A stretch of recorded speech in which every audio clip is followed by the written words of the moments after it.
خويا طارق السكيتيوي، سير الله يرضي عليك. رئيسة دولة تنزانيا عطات واحد المكافأة مالية للاعبين ديال منتخب تنزانيا في حالة إلى انتصروا على المنتخب الوطني المغربي أمام 60 ألف متفرج، وتكلفت بالتذاكر اللي تعطاو مجانا للجمهور باش يدخلوا يشجعوا منتخب تنزانيا أمام المغرب، كأنهم لاعبين على حياتهم كما قال بلال الخنوس، أو كأنهم لاعبين على نهاية كأس العالم، ومتحفزين باش غادي ينتصروا على واحد المنتخب ديال المغرب اللي عاد تجمع في ظرف شهر. يعني طارق السكيتيوي كان غادي يلعب بواحد تشكيله واحده اخرى ديال الفئه ديال الصغار، ولكن في اخر المطاف يعني قلب جاب تشكيله جديده وتفرضت عليه، ولكن عرف يختار ابناء البطوله اللي بينوا لنا باللي عندنا منتخب خور من غير المنتخب الاول اللي قادر انه يجيري الكبار.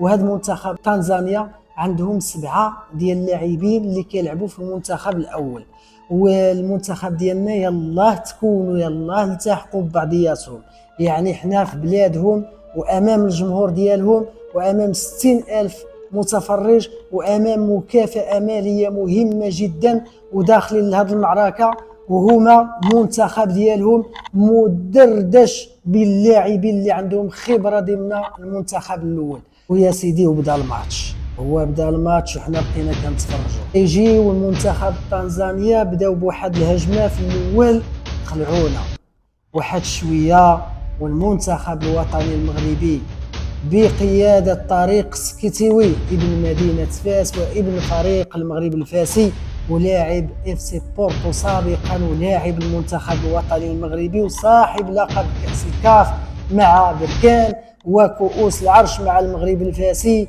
صاحب برونزيه اللي فاز بها المغرب للاولمبي مؤخرا، ودابا كيتقاتل باش يفوز بهذا الشان. هنا فين كتبان لك الحنكه ديال المدرب، اعطيه غير الوقت واعطيه كل شيء في يديه وخليه يخدم.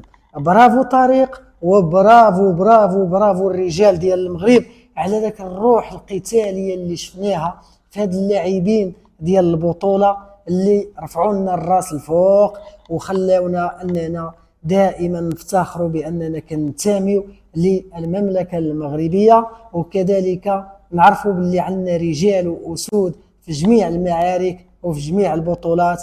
دائما دخلت عندنا واحد الثقافه للدماغ ديالنا وهي عقليه الانتصار، وهذه هي اللي خصها تكون عند اي واحد فينا. وحنا المغاربه مولفين دائما بالانجازات الكبار وما كنرضاوش باننا نجيو في المرتبه الثانيه.